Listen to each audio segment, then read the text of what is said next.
Hey guys, welcome back to my channel Aminda Finite. This is your friend Ayush Shukla and in this video I am going to tell you all about a habit loop. तो इस video के topic को start करने से पहले please आप assure करिए कि आप मेरे चैनल को सब्सक्राइब करें और बेल आइकन को हिट करें जिससे कि आपको आगे नोटिफिकेशंस मिलती रहे। देखिए, अगर आपको किसी भी हैबिट को इनिशिएट करने में या फिर किसी भी हैबिट को आपको ब्रेक करने में, अगर वो बैड हैबिट है तो उसको ब्रेक करने में अगर परेशानी होती है तो आप सही वीडियो पे आए हैं। इस वीडियो में मैं आपको हैबिट लूप के बारे में बताने जा रहा हूँ कि हैबिट लूप एक्चुअली क्या होता है और कैसे कोई भी हैबिट इनिशिएट होता है और कैसे किसी भी हैबिट को हम लोग बंद कर सकते हैं अगर वो बैड हैबिट है तो। हैबिट लूप कुल मिलाकर 4 चीजों से बनती है। पहला है क्यू, दूसरा है क्रेविंग, तीसरा है रेस्पॉन्स और चौथा है रिवॉर्ड। तो सबसे पहले मैं आपको क्यू के बारे में बताना चाहूंगा कि एक्चुअली क्यू क्या होता है। क्यू जो होता है वो आपके ब्रेन को ट्रिगर करता है किसी भी एक्टिविटी या फिर किसी भी हैबिट को स्टार्ट करने के लिए। क्यू का एक और काम होता है, आपके जो रिवॉर्ड होता है उसको प्रेडिक्ट करता है। एंशिएंट टाइम में रिवॉर्ड्स कम होते थे। बेसिक जो रिवॉर्ड्स एंशिएंट टाइम में लोगों के पास जो होते थे वो होते थे फूड, शेल्टर और वाटर एंड इवन सेक्स भी एक रिवॉर्ड के तरह उन लोग लेते थे।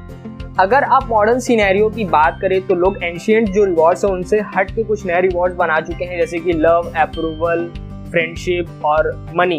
ऐसे कुछ रिवॉर्ड्स वो बना चुके हैं जो कि किसी भी हैबिट को, इनसे रिलेटेड हैबिट्स को वो ट्रिगर करता है। ये सारी चीज़ें ट्रिगर करती हैं किसी भी चीज़ को स्टार्ट करने के लिए। अगर आपको कोई भी चीज़ ऐसा करना है जिससे कि आपको पैसा मिले तो आप उस चीज़ से ट्रिगर होंगे जो कि आपको पैसे के बारे में सोचने के लिए मजबूर करे। तो वो चीज़ होगा आपका क्यू। क्यू सिर्फ आपको एक इंडिकेशन देता है कि आपको किसी भी हैबिट को इनिशिएट करना है, लेकिन ये इसका मतलब ये नहीं होता कि आप फाइनली उस हैबिट में कंप्लीटली इंडल्ज हो जाएं और उस हैबिट को कंप्लीट कर सकें। उसके लिए आपको एक इंटरनल मोटिवेशन की जरूरत पड़ती है जिसके कारण आप उस हैबिट को कर पाते हैं। तो वो होता है क्रेविंग। क्रेविंग आपको वो इंटरनल मोटिवेशन प्रोवाइड करता है जिससे आप किसी भी हैबिट को कंप्लीट करते हैं। अब मैं बताऊंगा कि क्रेविंग कैसे काम करता है। एग्जांपल के लिए आप एज्यूम करिए कि कोई आदमी गैम्बल ओकेजनली करता हो, उसको गैम्बलिंग आती तो है लेकिन वो ज्यादा गैम्बलिंग में इंडल्ज नहीं रहता है। तो अगर उसको कहीं पे भी गैम्बलिंग का बोर्ड दिखा तो वो काफी ज्यादा उससे अट्रैक्ट नहीं होगा, वो रेयरली उससे अट्रैक्ट होगा और जाके गैम्बल करेगा। लेकिन जो व्यक्ति ऑफन गैम्बल करता है, काफी ज्यादा गैम्बल करता है, तो वो जब वो गैम्बलिंग का जो बोर्ड देखेगा तो उसको एज अ वो क्यू लेगा।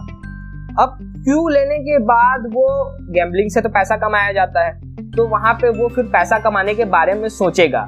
तो उसको मोटिवेशन कहाँ से मिल रहा है? वो पैसा कमाने वाली जो सोच है उससे उसको मोटिवेशन मिल रहा है, तो फाइनली जाके क्या करेगा? गैम्बल करेगा। तो इसी तरीके से आपका क्रेविंग एक्ट करता है, वो आपको फैंटासाइज करता है किसी भी काम को करने के लिए। पहले वो आप में एक इमेजिनेशन डेवलप करता है क्रेविंग कि आप उस काम को जाके फाइनली करें। अगर मैं सिंपल वे में जाऊं तो craving is equals to imagination and imagination is equals to ख्याली पुलाव। तो अब ख्याली पुलाव पकाने के बाद हम ख्याली पुलाव को खाएंगे। तो खाएंगे कैसे? तो उसके लिए रेस्पॉन्स आता है। तो रेस्पॉन्स का मतलब होता है काम करना। अब आदमी काम क्यों करता है? क्योंकि काम करने से उसको रिवॉर्ड मिलता है। आदमी तभी काम करेगा जब उसको कुछ रिवॉर्ड मिलेगा, यानी कि फिर से सेटिस्फेक्शन वाली बात आती है। तो ये जो रेस्पॉन्स है, ये रेस्पॉन्स भी एबिलिटी के ऊपर डिपेंड करता है। कोई भी आदमी किसी भी काम को डायरेक्ट जाके नहीं कर पाता। पहले तो वो अपने आप को एक प्रॉपर मतलब सराउंडिंग में उसको होना चाहिए, उस काम को करने के लिए प्रॉपर उसके लिए सुटेबल एनवायरनमेंट होना चाहिए। दूसरा उसकी एबिलिटी के ऊपर डिपेंड करता है। फॉर एग्जांपल, अगर आप एक बास्केटबॉल प्लेयर को लें तो वो डंक करके बास्केट करना चाहता है, तो सबसे पहले तो उसको डंक करने के लिए प्रॉपर जंप चाहिए। अगर प्रॉपर जंप ही नहीं मिलेगी, उसकी हाइट प्रॉपर नहीं है, तो कैसे फिर डंक कर पाएगा? तो ये चीज तो उसकी एबिलिटी के ऊपर डिपेंड करता है ना, कि अगर आपको किसी भी चीज के लिए रेस्पॉन्स करना है तो पहले आपको अपनी एबिलिटी बिल्डअप करनी पड़ेगी। तो इसका मतलब है कि आपको क्यू तो मिल गया, आपको उसके बाद क्रेविंग भी आ गई कि मुझे करना है, फिर उसके बाद आप उस काम को करने के लिए स्टार्ट कर दिए, लेकिन आपके पास वो एबिलिटी नहीं है। तो यहीं पे टास्क आता है अपने आप को हार्डवर्क करने का, अपने आप पे हार्डवर्क करने का और आपको परसिवरेंस अचीव करने का। हो सकता है कई सारी चीजें आपको ऐसी लग सकती है कि मैं ये कर पाऊँ, लेकिन आपकी फिजिकल डिसेबिलिटी हो या फिर कुछ आपके मेंटल प्रॉब्लम हो, तो उसके कारण से आप उस काम को नहीं कर पाए। लेकिन जो आपके लिए जो बेस्ट है, जो आपका सराउंडिंग, आपका एनवायरनमेंट जो आपको बेस्ट सपोर्ट करता है, उसमें आपको हार्डवर्क करना है किसी भी चीज को, किसी भी हैबिट को इनकॉर्पोरेट करने के लिए जो कि आपके लाइफ के लिए पॉजिटिव है। नेगेटिव हैबिट की बात नहीं हो रही है यहाँ पे। पॉजिटिव हैबिट को अगर आपको इनकॉर्पोरेट करना है तो आपको अपने लाइफ में हार्डवर्क इंक्रीज करना पड़ेगा। अब रिवॉर्ड है इन सारी चीजों को करने के बाद फाइनल मिठाई। सारी चीजें आपने कर ली, आपको क्यू भी मिल गया, आपको क्रेविंग भी हो गई, या फिर उसके बाद आपने रेस्पॉन्स भी कर दिया। अब रेस्पॉन्स करने के बाद आपको रिवॉर्ड मिलना चाहिए, तो रिवॉर्ड आपको फिर से सेटिस्फैक्शन। तो रिवॉर्ड से आपको फाइनली आपको सेटिस्फैक्शन मिल जाता है। पहले तो आपको सिर्फ सेटिस्फैक्शन के बारे में आप सोच पाते हैं कि ऐसी चीजें मुझे मिलेंगी, लेकिन रिवॉर्ड में आपको क्या होता है, एक्चुअल में सेटिस्फैक्शन मिलता है। आप फाइनली उस रिजल्ट तक के पहुंच चुके हैं।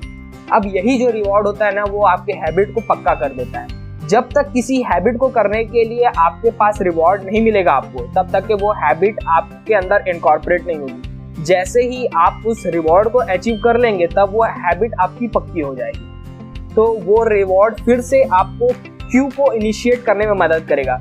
आपको पता रहेगा कि भाई ये काम करने से मुझे ये खुशी मिलती है, तो फिर दोबारा जब आप उस सिनेरियो में पहुंचेंगे, उस सराउंडिंग में पहुंचेंगे, तो फिर आपके पास क्यू आएगा जो कि आपको ट्रिगर करेगा।